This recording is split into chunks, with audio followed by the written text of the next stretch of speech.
And okay, so we are live, so we can get started. So I'll do a little introduction. So good morning, everyone, and welcome to Sharks4Kids Shark Week, featuring some awesome women in the shark field. My name is Lucia, and I'll be your host for today. Now, for those of you who are, oh, we have a question here. Sorry. No. No, if you click on the person speaking, it should stay on that person. So try that. So you can either click on my head or Leann's head. Did that work? Hopefully. Okay, good. Sounds good. Right, you're muted. Okay. So for those of you who are new to Sharks4Kids, they are creating the next generation of shark and ocean advocates through education, outreach, and adventure. So make sure you head over to Sharks4Kids.com and check out some of the amazing selection of curriculum and photos, videos, and interviews with leaders in the shark field. So it's my pleasure to welcome Leann here, and she has been an educator for over 10 years and part of over 10 different research projects. So currently, she is studying eggs from cartilaginous fish and is very passionate about integrating research with science education. So which is crucial for change, and it brings her to Sharks4Kids as a regional ambassador. But that's enough of me talking, so you can take it away, Leann. Hi, everybody. Hopefully you guys can all hear. Can you guys just give me the thumbs up that you guys can all hear me? Awesome. I see thumbs up. Okay, cool beans. So thank you so much for joining. This is, last but not least, the last session of our Sharks4Kids Shark Week. And if this is your first time tuning in with Sharks4Kids, especially this week, I would definitely highly recommend that you go back and listen on to the other recordings, because every woman had a different story to tell and had a different point of view and focus. So I definitely say that, you should go back. I took the time and I listened to theirs, and they were great stories. Some women that I've worked with and some that I hope to work with sometime. So today I'll be highlighting some of the research experience that I have done. And I've done, like she said, I have been in over 10 expeditions and everything. My undergrad and master's and everything are all marine science, and I've actually also, props to teachers out there, getting in touch with scientists and everything, because I'm actually a 6 through 12 teacher. Currently, I am a oops, we lost somebody.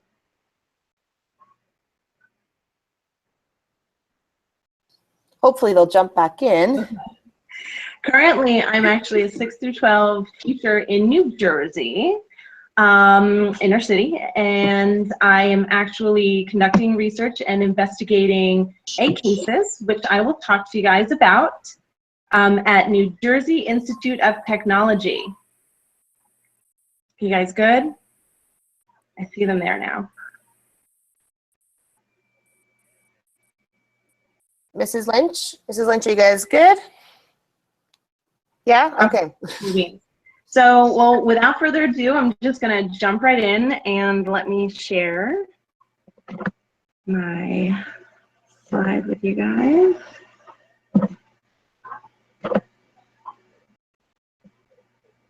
Okay.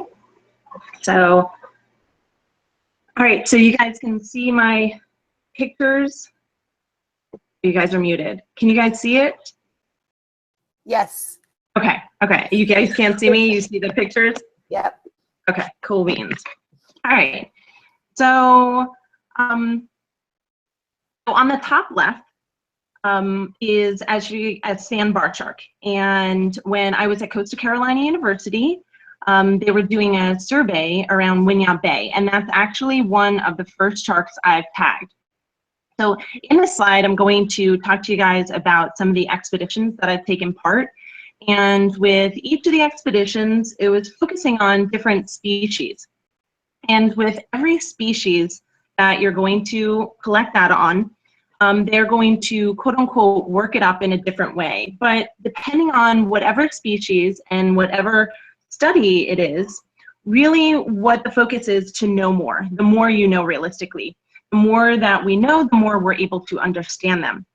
So for a lot of these species, when we catch them in different fashions, we are going to measure them, because if they are ever caught another time, we can measure how fast or how slow that they are actually growing.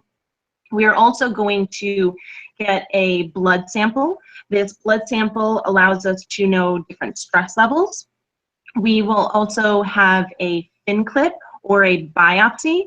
If you've ever gone to the doctor or the dermatologist and they've taken a small sample of your skin or your muscle or anything, that's what they're going to do. And this actually helps with genetic testing, because as these are fish, unfortunately, unlike Nemo, the movie, these fish actually do not move together as like a family. Although some of the species are social, they don't know between their mother or father or sister or brother. So we're able to actually match that up. In addition, we will apply a tag. There are numerous different types of tags. Some are about the size of a grain of rice, and they are injected right underneath the skin. So it's kind of like your cat or dog, when you give the cat or dog like a little chip, and if they're ever caught, someone can scan them and they have an identification number with them. Some of them are external, like visual tags. So just like when you have a price tag on a piece of clothing or anything, it's attached on the outside, and some of it is like the size of like a piece of pasta. Some is, depending on the species, might be really large, like a piece of cardboard or anything. Some might simply, if you've ever seen, some of you guys are like out west and everything, if you've ever seen on, say, either a chicken or a goat or a cow, when they put the little ID tags or anything on their ears. And some of them actually are applied, and they are satellite tags. So they have an antenna on them, and they are able to, when this shark goes to the surface and that antenna reaches out of the water, it actually sends and transmits a ping to a satellite. So there are numerous different types of tags for numerous different reasons we use specific ones. So as I was saying, the first one was the sandbar. The next one, which is really cool beans, so I'll play for you guys really quickly. This is just a video of a whale shark. With the whale shark, this was taken when I was in Utila, Honduras. And what they were doing is, again, applying a visual tag onto these. Sometimes you might see with fin identification, a lot of times they do that. They do it with white sharks, but they also do it with dolphins, where they take a picture of the dorsal fin, which is the top fin along, so right here, okay? And what they will do is you can identify based on, as you see with the whale shark, which is really cool beans, this pattern that they have. So moving along, this is another picture over then on the top, and we're over almost to all the way to the right, and it's a black and white picture. Actually a picture from Bimini, Bahamas, when I was at the Bimini Biological Field Station, and this is a lemon shark, and this is during their pit, which is, like I described, the little tag that was about the size of a grain of rice. So they are surveying the areas during the time in which the moms are pupping or releasing the young.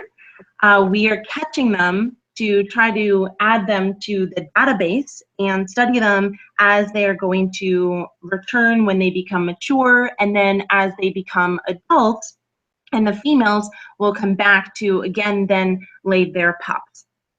Now, still at Bimini Biological Field Station, because they conduct a lot of research, so it's 365 research and also outreach, over on the top, all the way to the right, is actually a nurse shark.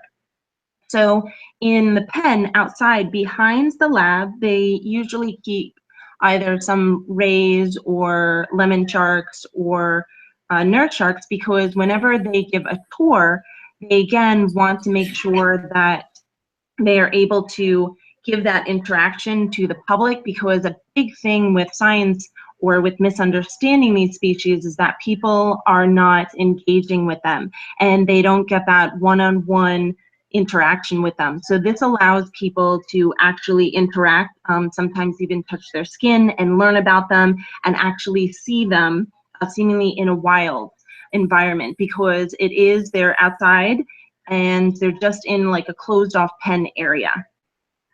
Now, in the bottom far right is a picture of a juvenile white shark, and that was out in Long Island, New York. That was a collaboration between OSEARCH and the Wildlife Conservation Society and NOAA Fisheries, NJIT, and FAU. And that white shark, a lot of times you generally see them as gigantic white sharks, and unfortunately they've gotten a bad rap. And actually, that guy, if you can't tell, he's pretty small, and that's a juvenile.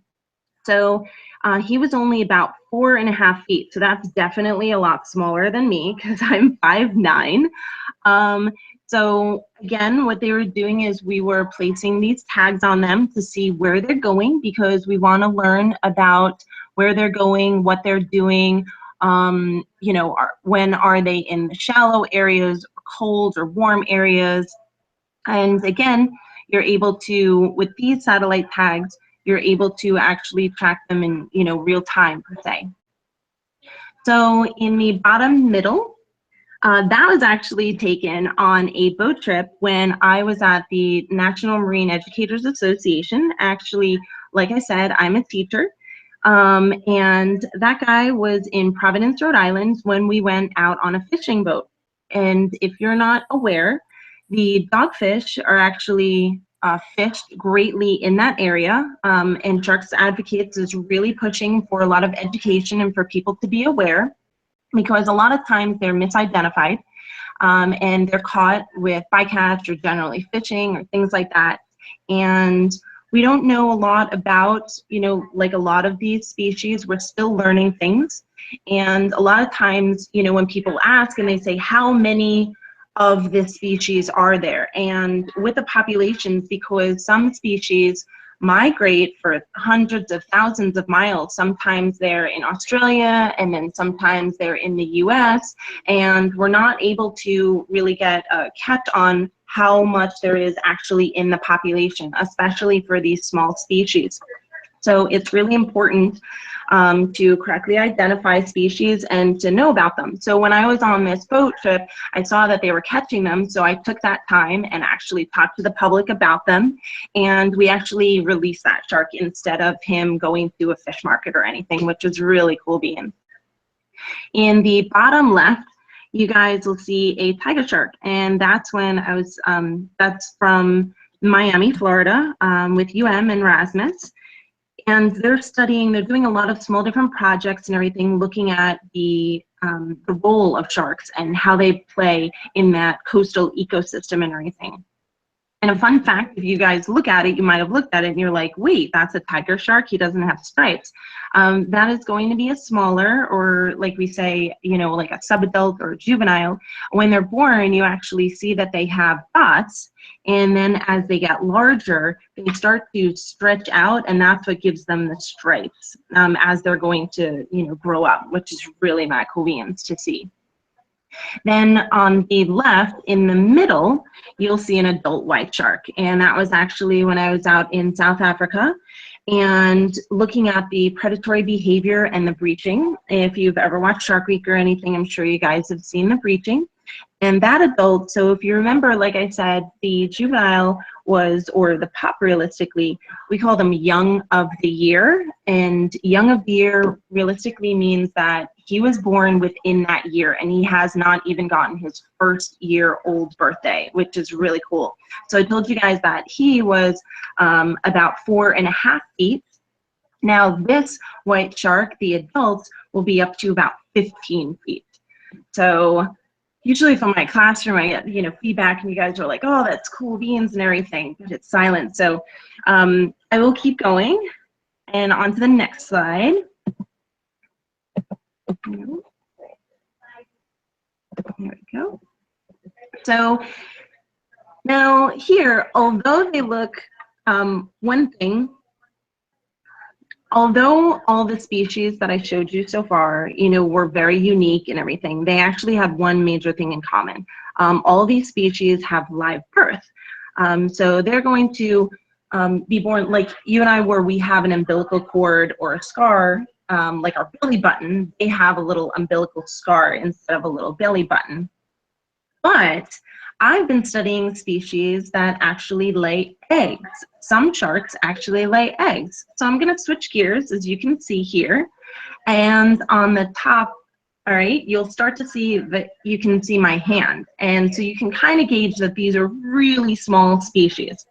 And don't, think that little sharks are not just as important. They are, because they prey on weak and sick species, and they help keep the fish population in balance. And believe it or not, all of the bullhead sharks and most cat sharks and some nurse sharks, they actually all reproduce by laying egg cases. And as you'll see as I go through here, each of the species' egg cases are different in their size and their shape. But generally, the egg cases remain safe until the juvenile is hatched. So again, the pup, if you will, is hatched out of the egg case after it grows, which may be from weeks to years. And then the empty egg cases actually wash up on the beaches. And I'll talk about that in a little bit. So on the top left, you'll see a picture of a brown-banded bamboo shark. And that was actually a shark that we had and cared for and laid in my classroom, actually, where I was teaching my old school. So that guy's actually named after me. Her name is Leann. And you'll notice then right next to it in the top middle, that's the actual egg case that she hatched from. Now on the top right, that's actually an adult. So you'll notice from the top left to the top right, as they're growing, those bands, if you will, of that brown shading actually fade a great deal. So if I'm going clockwise, over on the right in the center, you will see a white spotted bamboo shark. And a cool fact about the bamboo sharks, scientists actually found that the embryos are going to sit still. So as they're developing in these egg cases, generally, again, they need to breathe, okay? So even though all of these that you see on the screen are sitting down and they don't have to move to breathe, they actually are going to pump themselves. And in the next slide, I'll actually show you guys a video of how it is moving. And like I said, this scientist said that the sharks that were inside of the egg cases could actually sense predators in their surrounding areas, and they would actually stop moving, which is really cool beans discovery. We're learning new things all the time. At the bottom, you'll see then the shark with the really distinct spot along the side, and that's actually an epaulette shark. So epaulette sharks, if you have never seen it, they're known for being the walking shark, okay? One of the multiple species that actually does this. So I have a little video that I took to show you guys. So you see here, again, this species, instead of all the time moving, they do sit on the bottom, and what they're actually going to do is they're going to use their fins kind of like in a fashion of moving along, like if you were crawling. So that's really cool beans.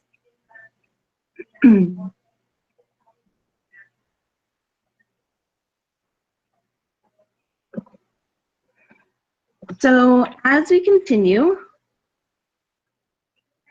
as I promised, here's the video, and you can see actually that this is the shark. There's a light behind it, and you can actually see the shark moving, or what we say is like undulating their tail. So it's moving around. I'll play it again because it's really cool beans. Okay.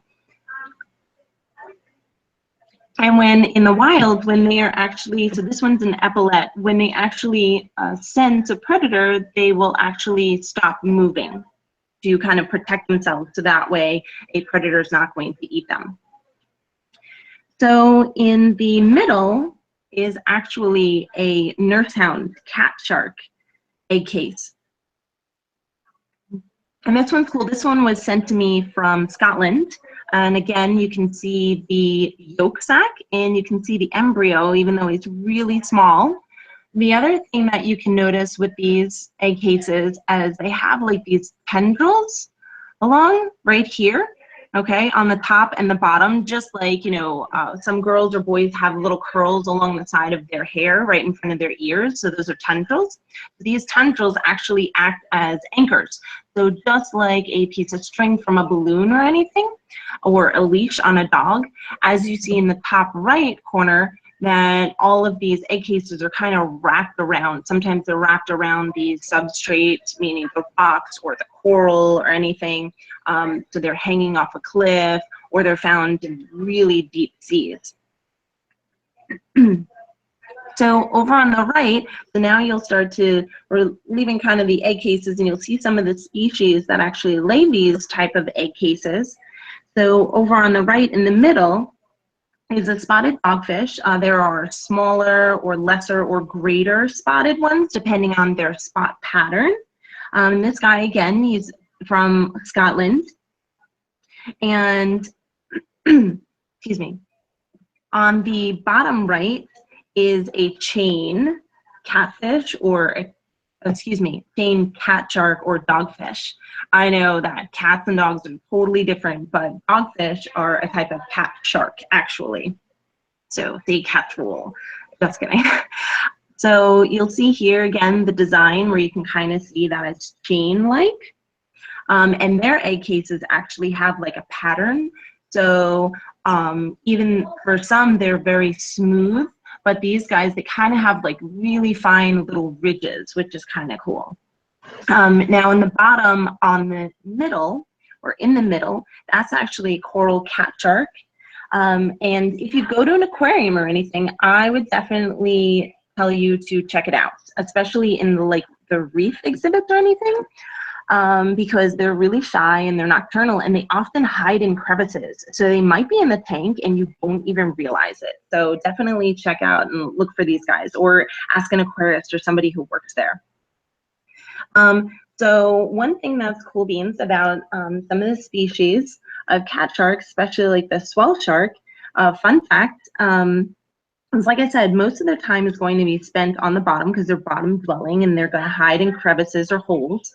And some of them are going to be down in the depths of like 2,000 feet. And as you see all the way over on the bottom left is, not that I put a little flashlight on it, but what happens is they have biofluorescence, not bioluminescence, but biofluorescence. So it's still a pigment that is being studied and investigated, but what happens is their skin is going to absorb blue light, and then it's going to re-emit it as color green. And so that's why you see it, and it seems like I shine this green light on it, which is cool. So now with this slide, here you're going to see the really unique and super cool spiral egg cases. And on the left, you're going to see that of the zebra bullhead. So that's the egg case on the left. And in the bottom middle, that's an actual zebra bullhead shark. So that's what happened. That's what comes out of that egg case when it's small, and then it grows up and becomes mature and everything. That's what it'll look like. Now, another one is you'll see on the top in the middle and the far right, and that's actually a horn shark. So a fun fact about the horn sharks is that once the female lays the sharks, she usually puts it in her mouth, and then she usually like shoves it in a crevice, so that way it keeps it safe. And you'll notice again with these, they still have the tendrils. So you'll see that it's like, you know, lots of wrapped up twine and everything at the top. And again, like I said, this acts as like an anchor. So now skates and rays are commonly referred to as flat sharks. All right.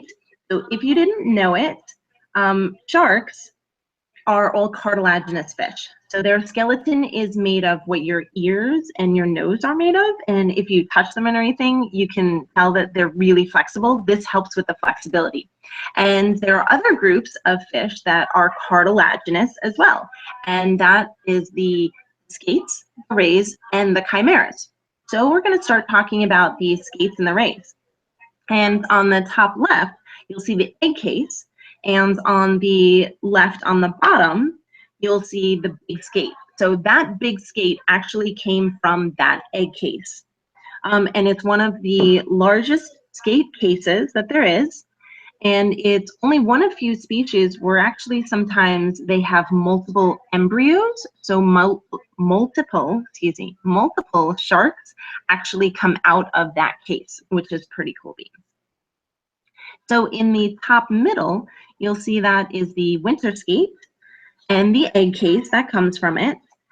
And if you notice, again, it has kind of the general same shape, but one thing that's different is you notice it has these horns on the sides, and they have really long horns. We call them horns. And sometimes they're broken off or anything, so you don't notice that they have the horns, but sometimes you're lucky enough to catch them.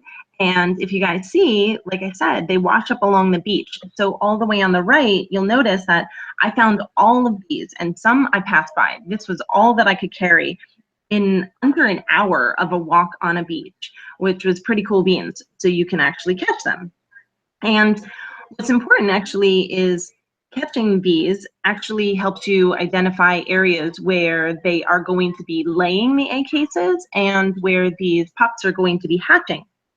So if you see here, I kind of have like these little phones, and it's an app that, you know, again, I don't work for them or anything, but in 2003, because of the distribution of these different species, some of the populations were declining. The Shark Trust actually created the Great Egg Case Hunt, which is a really cool program, and it's a great, and I mean, right around the corner, whether you celebrate Passover, Easter, or anything, you could go on an egg hunt. You could go on an egg case hunt for this holiday season and everything. Because like I said, the egg cases regularly wash up along certain coastlines, and you can collect them, and you can identify them, and you can record them. And reporting these findings allows the Shark Trust to identify potential nursery grounds or nursery areas. Like I said, these are going to be kind of like a nursery is where the parents put the young in. Again, the nursery grounds are the areas where these sharks, case rays, or anything are going to lay these eggs. They're going to leave them in these areas because, again, you don't sit on these egg cases like a chicken sits on an egg or anything. Like birds sit on an egg. They don't do that. They just drop the eggs and then they leave. So these eggs are left there to develop on their own. And again, that's why they have that little yolk sac inside of them. And then when they hatch, when they're ready, these egg cases are just going to wash up on the shore. Some of you guys may have heard them or have seen them if you guys go traveling or you know anybody in the areas. We also call them mermaid's purses.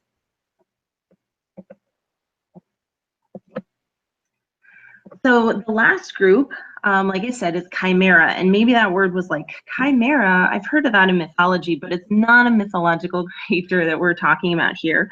We're talking about the last group of cartilaginous fishes. And on this slide, in my opinion, are some of the coolest looking species. So on the top left, I have not seen them in the wild. I would love to. Okay, generally they're at extreme depths. And usually generally like, 7,000 feet below the ocean surface or anything. So this is a little footage. There you go. This is footage actually of a ghost rat shark. The Monterey Bay Aquarium Research Institute took.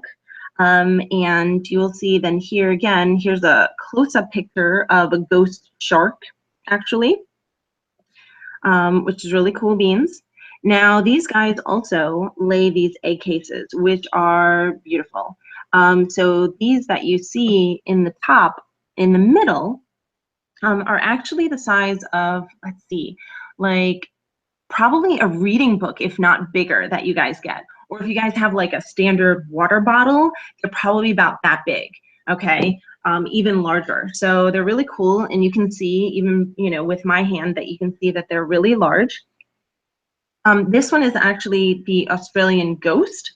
And then on the bottom, you'll see the picture of the spotted ratfish, egg case. And because a lot of these species have become, you know, vulnerable due to overfishing and bycatch and habitat destruction, again, a lot of individuals are studying them. We have been studying, you know, sharks, rays, skates for, you know, years, but there's still so much that we don't know.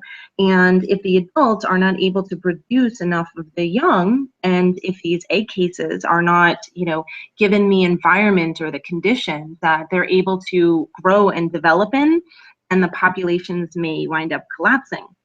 So with that being said, that's kind of why I'm, you know, analyzing egg cases. A lot of what I do is a lot of physics, really, and but it's cool beans. As you see here, I'm studying, I'm looking at the different sizes, the different shapes, the different patterns, and what I do is, if you see this white egg case, what I do is either with a light or a laser, I'm going to actually take pictures, and then I will print out a 3D printer. I will use a 3D printer, and I have a 3D print of this egg case. So I can actually manipulate the different conditions, meaning I can put it into a tank. It's kind of like a fish treadmill. And I place it in there, and I can change all the different conditions and see how that is going to affect any movement around or in that egg case. Because like I said, these guys are inside of their egg case for, you know, a matter of weeks to months to years. And I want to understand realistically how it is that, you know, they're able to survive in this, you know, enclosed area. And again, when you guys take biology, you'll learn about osmosis and diffusion and everything. So when you guys get to high school, like, definitely give me a shout out about it. So let me go back to, so that really, you know, wraps up all the stuff. Hopefully it wasn't like too much science for you guys and everything. I tried to make sure I, you know, picked out lots of pictures and everything. And a lot of, like I said, what I'm doing right now is lab work. But, you know, I still get out into the fields. That white shark, the juvenile, was last summer. So I'm still getting out there, you know, participating and collaborating with other researchers and everything. But do you guys have any questions?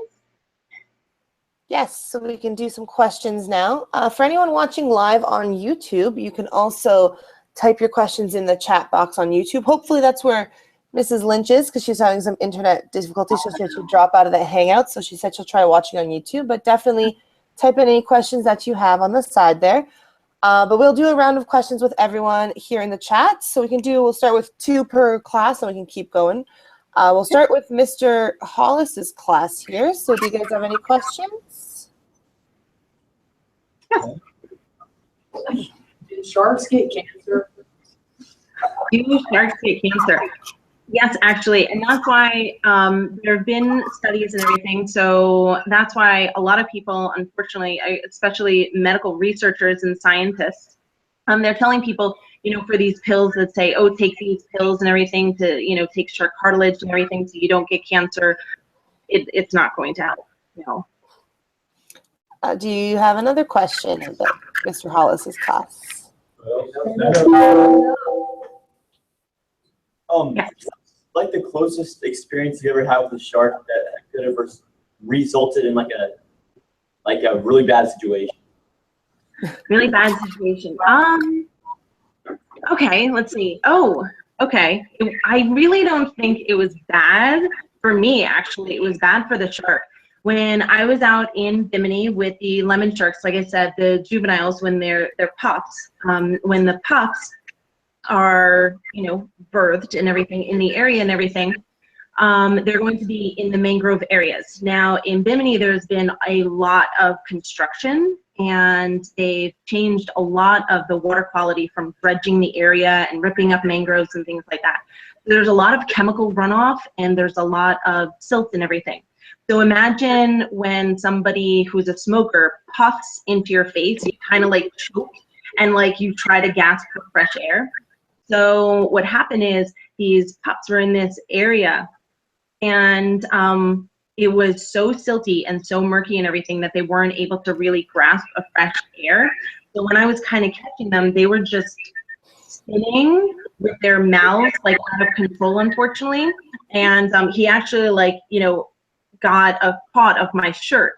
So it's not like he was attacking me or anything like that. So I feel like that was a really scary situation for the shark, because with these sharks, unfortunately, they couldn't grasp like fresh air, if you will, and this fresh water. We had to put them on like cinder blocks actually to kind of keep them higher in the water column, unfortunately, because there was so much silt and it was so murky and everything. Awesome. So we'll jump to Mr. England's class. Do we have any questions from there?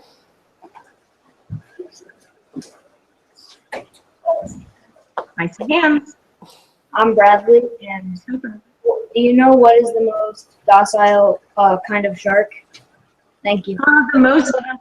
It's hard to say the most docile, because a lot of sharks are, you know, docile realistically when you just respect their space. It's just like cats or dogs. Really, there are some that, you know, are totally chill, but in any case, when you go over and try to grab a cat's tail, or, you know, like grab a dog and, you know, hug it and everything, they're going to turn around and react. But a lot of the species, like the species that I showed you that sit on the ground, they don't have to continually move. So a lot of people don't feel like they're, you know, they're moving constantly or they're swimming fast or anything, because they're sitting still. So a lot of those are considered the docile, if you will, species. Awesome. Other questions from Mr. England's class? One more? We have another one coming up.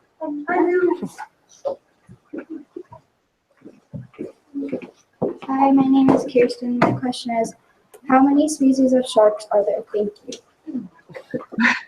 How many? So there's about over 500, and we're actually learning and we're discovering more, because we're able to test their DNA strands. So just like, you know, you guys have unique, you're unique individuals and everything. We're looking at their DNA and looking at their genetics, and it's only been, you know, within the last 10 years that we've discovered some actual new species.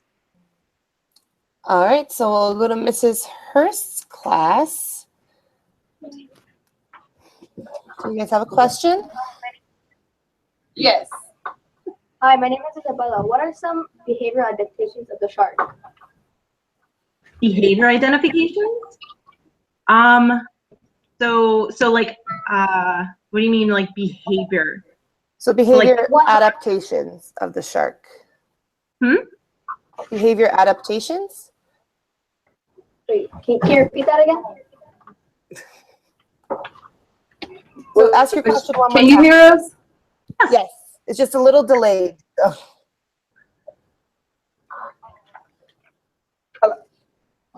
Can you repeat your question? Oh, repeat the question. No. What are some behavioral adaptations of the shark? She can't hear you. Okay. What are some behavior adaptations of the shark? Okay. So some unique things, yeah, behaviorally. So sharks, with the senses that you have, so I'll talk about the senses, because I think that's probably what you're trying to ask about.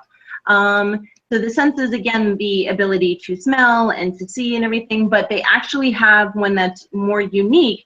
So just like you and I have pores all along our skin, and we don't like them to get clogged, because then we get acne. They actually like those pores actually clogged with like a jelly-like substance, and they have what's called ampullae of Lorenzini. So if you look at a shark really up close, you can see those little pores, and they're actually able to sense any electric reception. So any electrical impulses or anything that are sent through the water from other species or anything, they can detect that. Awesome. Another question from Mrs. Hearst's class? My name is Aldo Mora, and what is the shark's niche? Narrow or broad?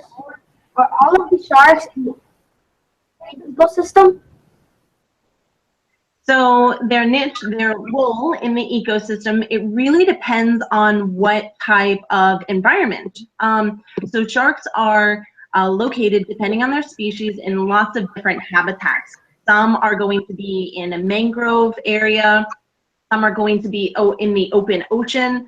Some are going to be benthic, meaning that they are in the deep bottom. So depending on where they are, altogether, realistically, they help with the balance. So they are going to, you know, clean up the trash, eat the sick, and the weak. Okay. Awesome. So you guys have one more?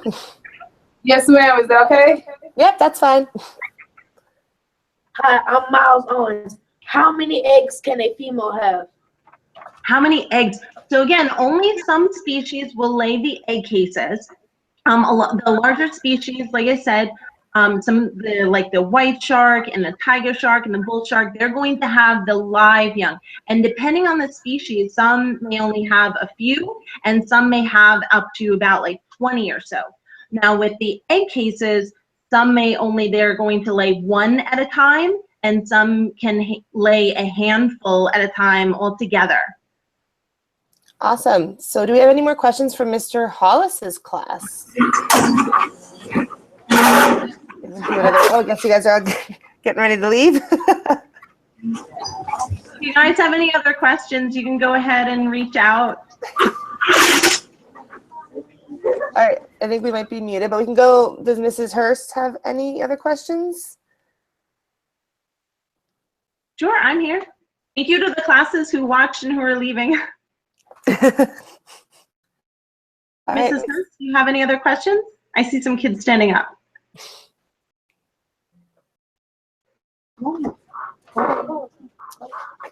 How many do you have largest sharks in different species?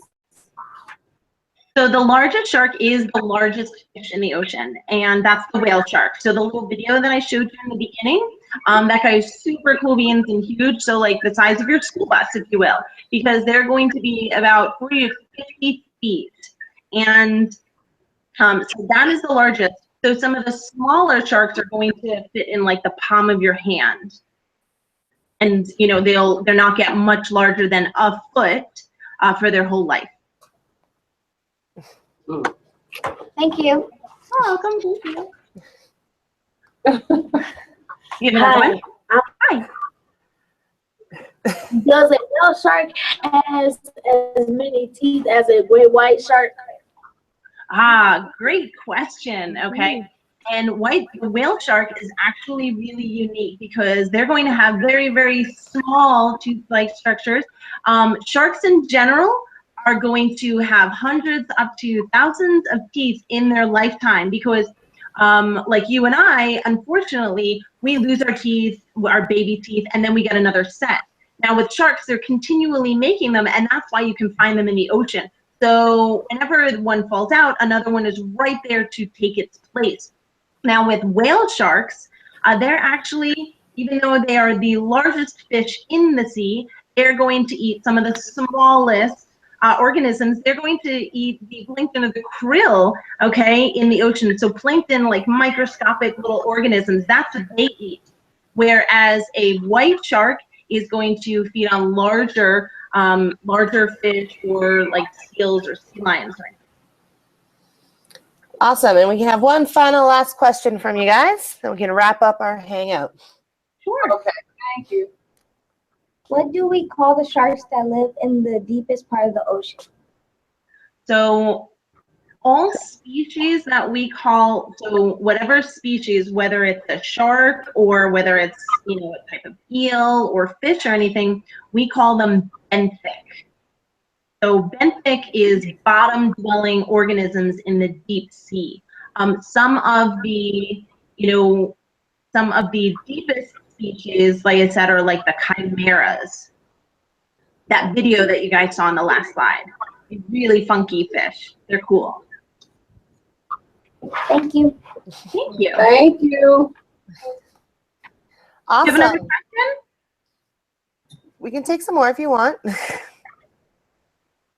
No, we're going to go to lunch too. Oh, they got to go to lunch too. Lunch Oh, time. lunch. I know, my tummy's growling. Thank you so much for listening on, guys, and everything. And definitely, you know, reach out if you have any other questions or anything. Definitely check out Sharks4Kids.com because there's great videos, education information, highlights, and you can get in touch for any other talks or any other sessions that are coming up. All right? Awesome. Thanks for Okay, joining us, thank you Leann. so much. For participating, guys. Bye. Bye.